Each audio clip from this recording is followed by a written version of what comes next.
നമോവാകം ഹിന്ദുക്കളുടെ പ്രധാനപ്പെട്ട ഗ്രന്ഥം ഏതാണെന്നറിയാമോ? പക്ഷെ അത് ഹിന്ദുക്കൾക്ക് അറിയത്തില്ല, മറ്റുള്ളവർക്ക് അറിയത്തുള്ളൂ.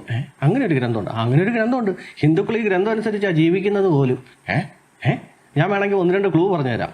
അതായത് ആദ്യത്തെ ക്ലൂ ആണ്, സ്ത്രീകൾക്ക് സ്വാതന്ത്ര്യമില്ല, സ്ത്രീകൾ സ്വാതന്ത്ര്യം അർഹിക്കുന്നില്ല.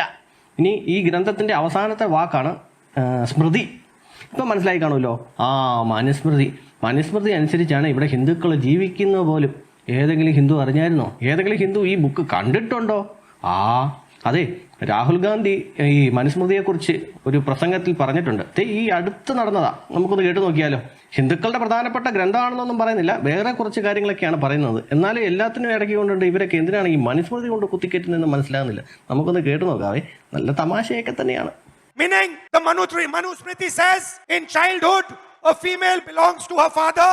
In youth, she belongs to her husband. When her lord is dead, she belongs to her sons. A woman must never be independent. This is a direct quote from the Manusmriti. And these words are a shame.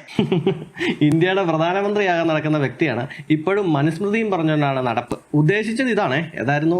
പിതോ രക്ഷതി കൗമാരേ ഭർത്രോ രക്ഷതി യൗവനെ, പിന്നെ എന്നായിരുന്നു? പുത്രോ രക്ഷതി വാർദ്ധക്യേ ന സ്ത്രീ സ്വാതന്ത്ര്യമർഹതി. അതായത് പിതാവ് പെൺകുട്ടികളെ ചെറുപ്പത്തിൽ കൗമാര കാലഘട്ടത്തിൽ സംരക്ഷിക്കണം, പിന്നെ ഭർത്താവ് അവളുടെ യൗവനകാലത്തെ സംരക്ഷിക്കുന്നു, പുത്രനാട്ടെ വാർദ്ധക്യകാലത്തിൽ സ്ത്രീകളെ സംരക്ഷിക്കുന്നു. അതായത് സ്ത്രീകൾക്ക് സ്വാതന്ത്ര്യമില്ല എന്നാണ് പറയുന്നത്.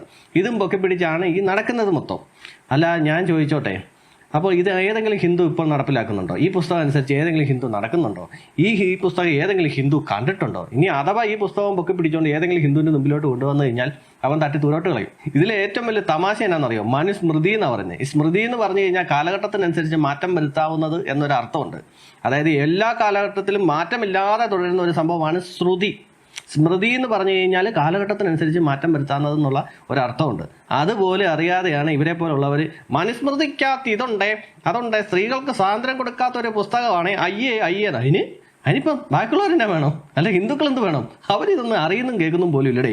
ഇനി RSSന്റെ ശാഖയിൽ മനുസ്മൃതി പഠിപ്പിക്കുന്നുണ്ടെന്നായിരിക്കും ഉദ്ദേശിച്ചത്. RSSന്റെ ശാഖയിൽ മനുവെന്നും സ്മൃതിയെന്നും പേരുള്ള 2 പേര് ഇങ്ങനെ പഠിപ്പിക്കുന്നുണ്ടെന്നാണ് അറിഞ്ഞത്. അവർ 2 പേരും മുഖ്യശകോ മറ്റോ എങ്ങാണ്ടാ. അപ്പം 2 പേരും RSSന്റെ ശാഖയിൽ പഠിപ്പിക്കുന്ന ആൾക്കാരാണ്. അപ്പോൾ അത് 2 കൂടെ കൂട്ടി വായിച്ചു കഴിഞ്ഞപ്പോൾ ചിലപ്പം മനുസ്മൃതി പഠിപ്പിക്കുന്നുണ്ടെന്നേ തെറ്റിദ്ധരിച്ചതായിരിക്കും. ഇനി ഹിന്ദുവിനെ അല്ല RSSനെ അല്ല ഉദ്ദേശിച്ചതെന്നുണ്ടെങ്കിലേ പിന്നെ എന്തിനാ ഈ മനുസ്മൃതിയെക്കുറിച്ച് പറയുന്നത്? അതിന്റെ പ്രസക്തി എന്താണ് ഇവിടെ? എൻ്റെ പൊന്ന് രാഹുൽ ഗാന്ധി സാറേ, അങ്ങ് പ്രധാനമന്ത്രിയാകാൻ വേണ്ടി നടക്കുന്ന ഒരു വ്യക്തിയല്ലേ?